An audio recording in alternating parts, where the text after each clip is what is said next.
जैसे कि हम लोग जानते हैं कि बीपीएससी के करंट अफेयर्स पोर्शन को कवर करने के लिए अब सिर्फ एडुटेरिया और स्पीडी जैसे बुक्स काफ़ी नहीं होंगे, हमें एक होलिस्टिक अप्रोच लेना पड़ेगा यूपीएससी के जैसा।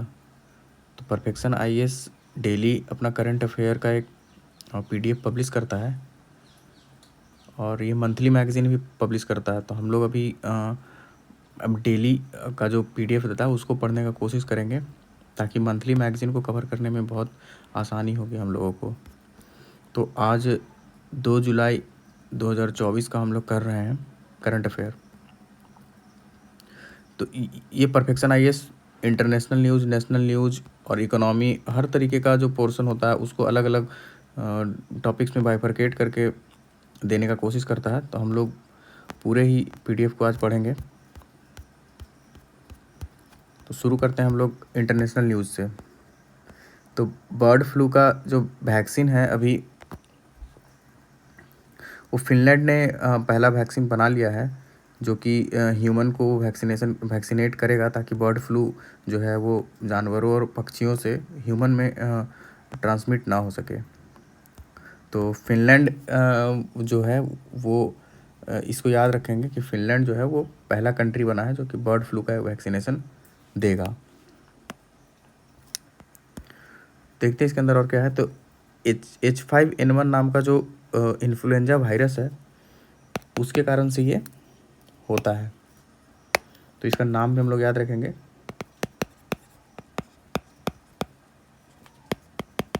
H5N1।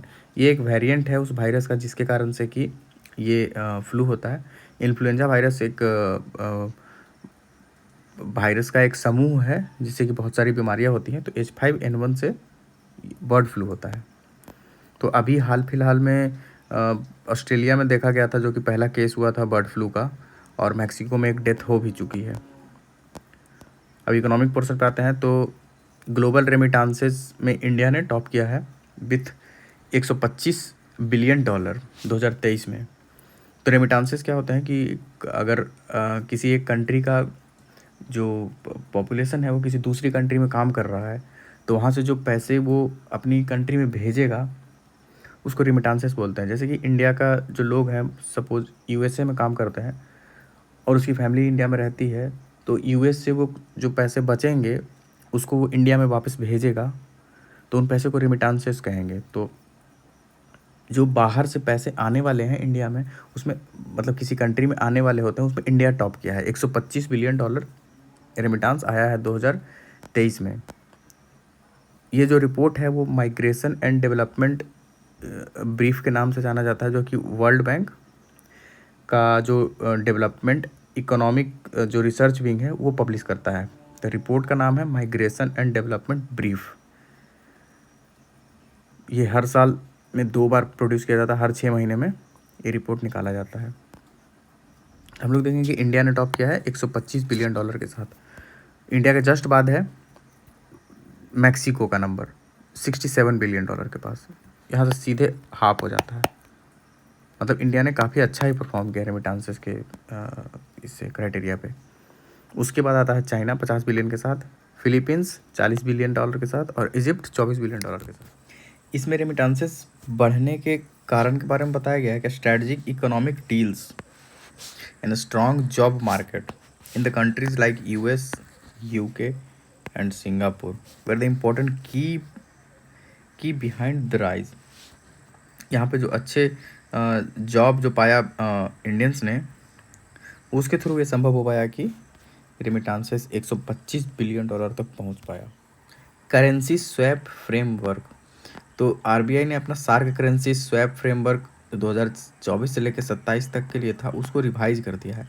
रिवाइज करके उसने 250 बिलियन रुपीज़ तक उसको बढ़ा दिया है। और ये रुपया मतलब 25,000 करोड़ रुपए होते हैं। ये रुपया इसलिए होता है ताकि जब भी किसी कंट्री को, खैर यहाँ पे इन्होंने सार्क करेंसी को चेंज किया है, तो सार्क कंट्रीज को जब भी ज़रूरत होगी किसी दूसरे करेंसी की, जैसे कि यूएस डॉलर या फिर किसी और करेंसी की, तो वो अपना करेंसी देकर उस करेंसी में वो एक्सचेंज कर सकते हैं। तो ये होता है स्वैप फ्रेमवर्क। तो इसको आरबीआई ने 25,000 करोड़ रुपए कर दिए हैं। तो इसका यूज किया जाता है जब भी किसी कंट्री को लिक्विडिटी क्राइसिस होती है कि उसके पास वो करेंसी नहीं है जिससे कि वो ट्रेड कर सके। ज़्यादातर ट्रेड तो यूएस डॉलर में होता है, और इंडिया ने अभी अपना इंडियन करेंसी को भी प्रमोट करने का कोशिश किया है जिससे कि वो बाकी कंट्री ट्रेड कर सकें। तो अगर ट्रेड के लिए उनको यूएस डॉलर चाहिए तो वो अपना करेंसी देकर यूएस डॉलर ले सकते हैं। तो इसको कहते हैं स्वैप फ्रेमवर्क। तो सार्क कंट्रीज़ क्या है कि south Asian association for regional cooperation. तो इसमें 8 कंट्रीज आती है जो कि इंडिया के नेबर कंट्रीज़ हैं। तो अफ़गानिस्तान, भूटान, मालदीव्स, पाकिस्तान, बांग्लादेश, इंडिया, नेपाल और श्रीलंका। तो ये सारी कंट्रीज़ हैं जो कि सार्क के मेंबर हैं। सार्क का फॉर्मेशन 8 दिसंबर 1985 को किया गया था ढाका में, और इसका भी हेडक्वार्टर या सेक्रेटेरिएट काठमांडू में है, नेपाल में।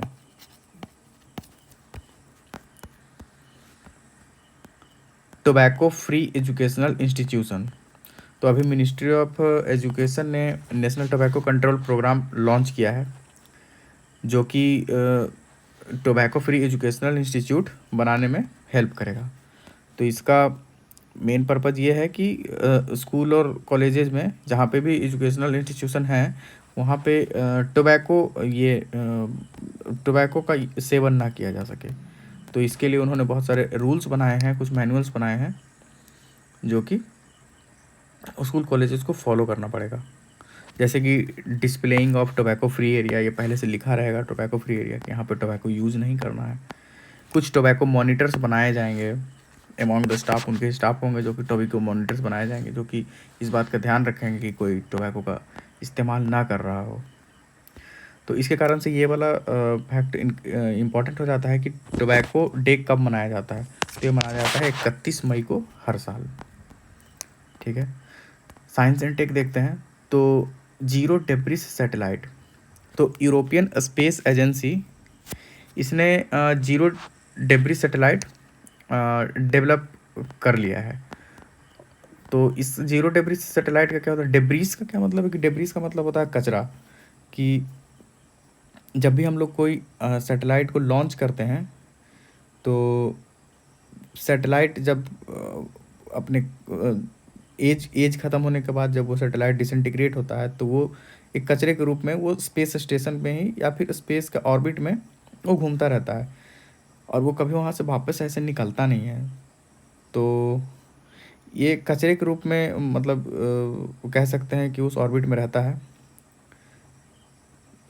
तो अगर हम कोई नया सैटेलाइट लॉन्च करेंगे तो हो सकता है कि वो पहले वाले कचरे से उसमें टकरा जाए, तो इससे सैटेलाइट के ये डिस्ट्रॉय होने के चांसेस बढ़ जाते हैं। तो यूरोपियन स्पेस एजेंसी ने जीरो डेब्री सैटेलाइट को डेवलप किया है कि अब जब भी किसी सैटेलाइट को हम लॉन्च करेंगे तो उसमें वो कचरा ना निकालेगा। ठीक है, तो इसने कहा है कि 2030 तक हम ये काम कर देंगे कि अब कोई कचरा मतलब स्पेस में नहीं रहेगा। फिर आते हैं यहाँ पे GOES-U सैटेलाइट, GOES-U सैटेलाइट। तो स्पेसएक्स जो कि एक प्राइवेट कंपनी है जिसको कि इलॉन मस्क इसके मालिक हैं, तो इसने GOES-U सैटेलाइट का लॉन्च किया है नासा के लिए। नासा एक स्पेस एजेंसी है लेकिन उसके लिए स्पेसएक्स ने वो सैटेलाइट लॉन्च किया है उसके अपने शिप से, स्पेस शिप से। क्यों लॉन्च किया गया है, तो ये this program will improve weather tracking over the western hemisphere of the earth का जो वेस्टर्न हेमिस्फेयर है यहाँ पे वेदर ट्रैकिंग को और इम्प्रूव किया जा सके। तो कहाँ से किया गया है, तो केनेडी स्पेस सेंटर से इसको लॉन्च किया गया है। स्पेसएक्स के कौन से रॉकेट का यूज़ किया गया है, तो स्पेसएक्स का फैल्कॉन हेवी रॉकेट को यूज़ किया गया है इस सैटेलाइट को लॉन्च करने में। तो सैटेलाइट का नाम क्या है, GOES-U सैटेलाइट। लॉन्च किसने किया है, तो स्पेसएक्स ने। किसके लिए किया है, नासा के लिए। कहाँ से किया गया है, तो केनेडी स्पेस सेंटर से किया गया है। किस व्हीकल के थ्रू किया गया है? तो स्पेसएक्स फैल्कन हैवी रॉकेट के थ्रू किया गया है। कहाँ कहाँ ये काम करेगा? तो नॉर्दर्न, सेंट्रल, साउथ अमेरिका में ये काम करेगा। कैरेबियन सी भी उसमें इंक्लूडेड रहेगा, और अटलांटिक ओशन मतलब अफ्रीका और नॉर्थ अमेरिका का जो ये है पार्ट है, ये वाला ओशन, यहाँ वाला इस वाले पोर्शन का ओशन जो कि अटलांटिक ओशन है, ये कैरेबियन सी, ये नॉर्थ अमेरिकन कंट्री, ये अमेरिका। तो इस वाले पोर्शन को ये लोग इससे कवर करेंगे। अब आर्टिफिशियल इंटेलिजेंस प्रिपेयर्डनेस इंडेक्स, तो आईएमएफ ने रिलीज़ किया है आर्टिफिशियल इंटेलिजेंस प्रिपेयर्डनेस इंडेक्स 2024, जिसमें इंडिया का रैंक है 72। कितने कंट्रीज़ में? 174 कंट्रीज़ में। 174 में 72वां रैंक लाया है, इंडिया को दिया गया है। किसके लिए? तो आर्टिफिशियल इंटेलिजेंस प्रिपेयर्डनेस के लिए, कि मतलब आर्टिफिशियल इंटेलिजेंस जबकि हमारे यहाँ लागू होगा तो उसके लिए हम कितने प्रिपेयर्ड हैं अभी। तो इसके लिए इन्होंने कंट्रीज़ को 3 ग्रुप में डिवाइड किया है। तो low income country, emerging market economy and advance economy. Advance economy जो डेवलप कंट्री हैं, इमर्जिंग मार्केट इकोनॉमी जो अभी डेवलपिंग कंट्री हैं, जैसे कि इंडिया, और लो इनकम कंट्री जो कि अभी अंडर डेवलप्ड कंट्रीज हैं। तो इसमें सिंगापुर, डेनमार्क और United States are at the top of the list of AE, मतलब एडवांस्ड इकोनॉमीज। तो इन्होंने सबसे अच्छा प्रिपेयर करके रखा है कि आर्टिफिशियल इंटेलिजेंस को किस तरीके से इम्प्लीमेंट करेंगे। इंडिया 72वें रैंक पे है, जो कि ईएम ग्रुप का है, इमर्जिंग मार्केट।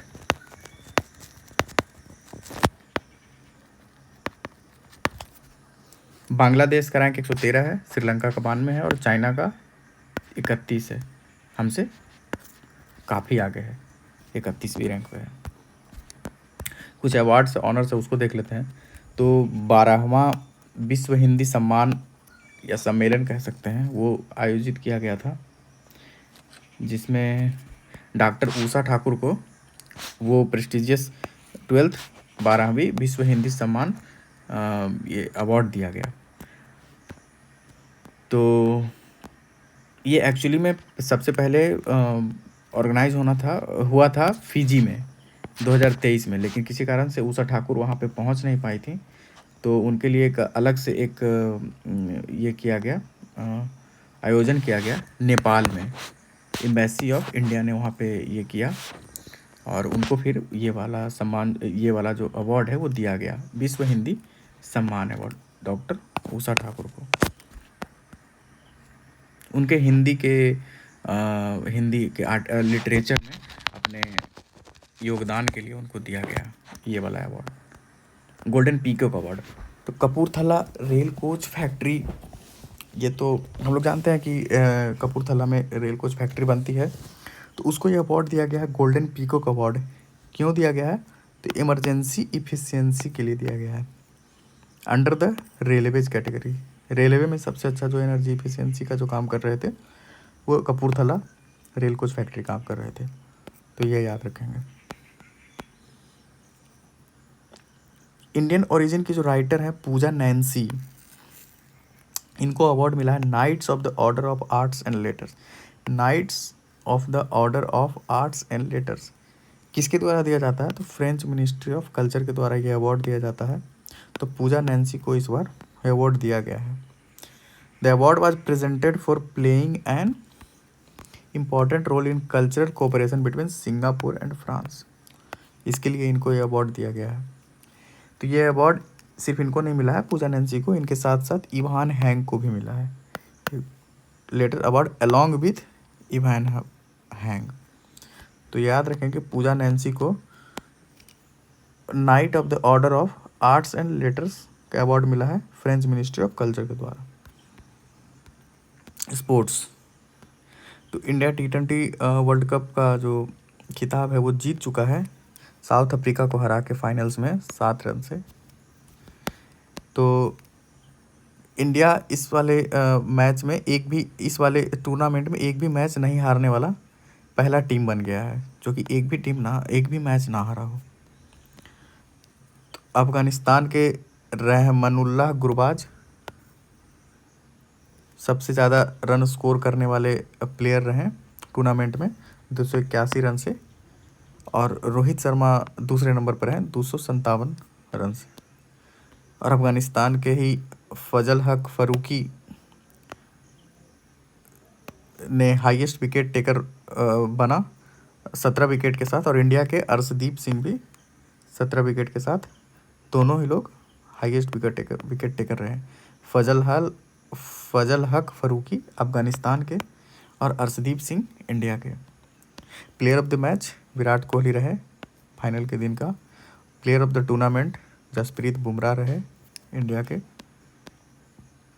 ये होस्ट किया गया था वेस्ट इंडीज़ और यूनाइटेड स्टेट्स के द्वारा 1 से लेकर 29 जून तक। फाइनल मैच जो था वो केंसिंगटन ओवल में खेला गया था। कहाँ है? तो ये बारबाडोस के ब्रिजटाउन शहर में खेला गया था। केंस्टिन ओवल में खेला गया था। ठीक है। इसी मैच के बाद रविंद्र जडेजा, विराट कोहली और रोहित शर्मा ने अपने टी20 इंटरनेशनल क्रिकेट से संन्यास ले लिया। ठीक है। एंटोनियो कोस्टा ये यूरोपियन काउंसिल के नेक्स्ट प्रेसिडेंट के रूप में चुने गए हैं।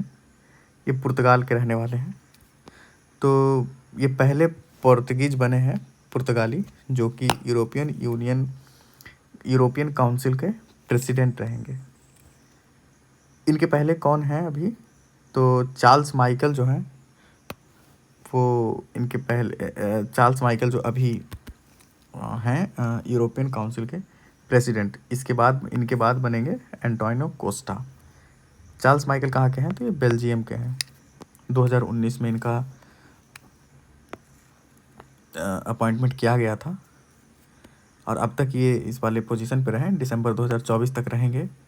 उसके बाद एंटोनियो कोस्टा बनेंगे। कहाँ के हैं? तो पुर्तगाल के हैं। चार्ल्स माइकल कहाँ के थे? बेल्जियम के। रवि अग्रवाल अभी चेयरमैन ऑफ CBDT अपॉइंट किए गए हैं, central board of direct taxes. तो ये किनको रिप्लेस करेंगे? तो नितिन गुप्ता, जो कि 30 जून को इनका जो टेन्योर है वो ख़त्म हो गया है नितिन गुप्ता का। अब रवि अग्रवाल उनको ओवरटेक करेंगे। तो CS शेट्टी मतलब चल्ला श्रीनिवासुलु शेट्टी जो हैं वो नेक्स्ट चेयरमैन है SBI के। अभी तक तो खारा जो थे वो थे SBI के चेयरमैन, दिनेश कुमार खाड़ा। अब CS शेट्टी बनेंगे चेयरमैन बनेंगे SBI के।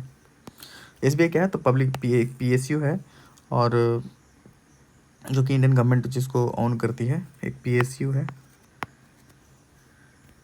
He will replace Dinesh Kumar खाड़ा, हु विल रिटायर ऑन 28 अगस्त को ये रिटायर कर जाएंगे 63 बरस के एज होने के कारण। महाराष्ट्र के जो पहली वीमेन चीफ सेक्रेटरी बनेंगी उनका नाम है Sujata Saunik. First women chief secretary of Sujata Saunik Maharashtra के चीफ सेक्रेटरी बनेंगे। ये 1987 बैच के IAS ऑफिसर हैं। अभी नितिन करीर हैं जो कि वहाँ के चीफ सेक्रेटरी हैं महाराष्ट्र के। चीफ सेक्रेटरी से फिर बिहार का चीफ सेक्रेटरी भी इम्पोर्टेंट हो जाता है। तो ब्रजेश मेहरोत्रा जो हैं वो चीफ सेक्रेटरी हैं बिहार के। तो ये भी याद रखेंगे कि चीफ सेक्रेटरी हैं ब्रजेश मेहरोत्रा बिहार के। और जो ये हैं सुजाता सौनिक जो हैं ये महाराष्ट्र की पहली महिला चीफ सेक्रेटरी बनेंगी। बिहार ने होल्ड किया investor meet on Kolkata on 1 July. इस इन्वेस्टर मीट में उन्होंने बहुत सारे कंपनीज़ को इनवाइट किया, जिसमें कंपनीज़ ने अपना ये ब्रांच और फर्म खोलने के लिए राज़ी हुआ बिहार में। तो Bihar looks to lure investment in sector such as textile, food processing और इलेक्ट्रॉनिक व्हीकल। तो इसमें इन्वेस्टमेंट के लिए उन्होंने कंपनीज़ को इनवाइट किया था। इस इन्वेस्टमेंट के थ्रू जॉब्स क्रिएट होंगे, जो कि बिजनेस बूस्ट करेगा स्टेट का।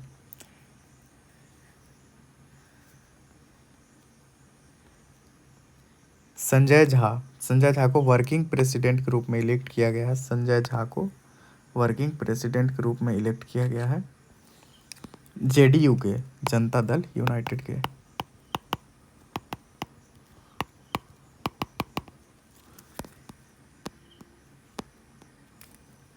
जेडीयू के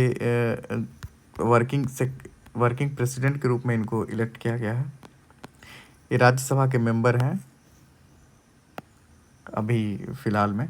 नीतीश कुमार जो हैं वो इसके नेशनल प्रेसिडेंट के रूप में बने रहेंगे। अभी उनको वर्किंग प्रेसिडेंट बनाया गया है, लेकिन नेशनल प्रेसिडेंट नीतीश कुमार रहेंगे।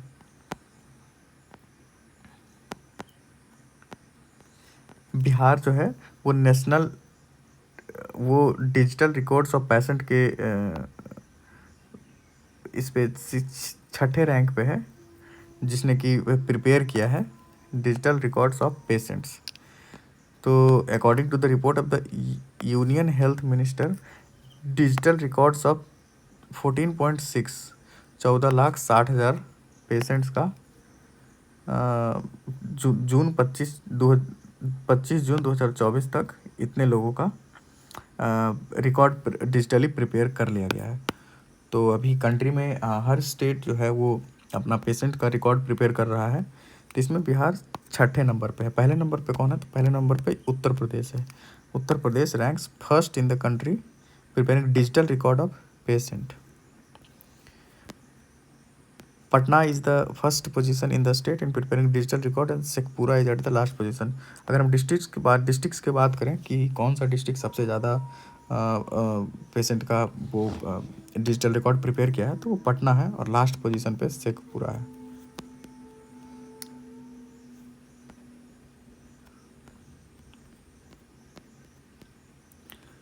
तो बस इतना ही इम्पोर्टेंट करंट अफेयर था आज के लिए।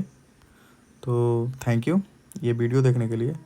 और ये जो करंट अफेयर है आप परफेक्शन आईएएस के वेबसाइट से डाउनलोड कर सकते हैं, जो कि फ्री ऑफ कॉस्ट है। तो अगर आपको चाहिए तो ये पीडीएफ आप वहाँ से डाउनलोड कर सकते हैं। Thank you.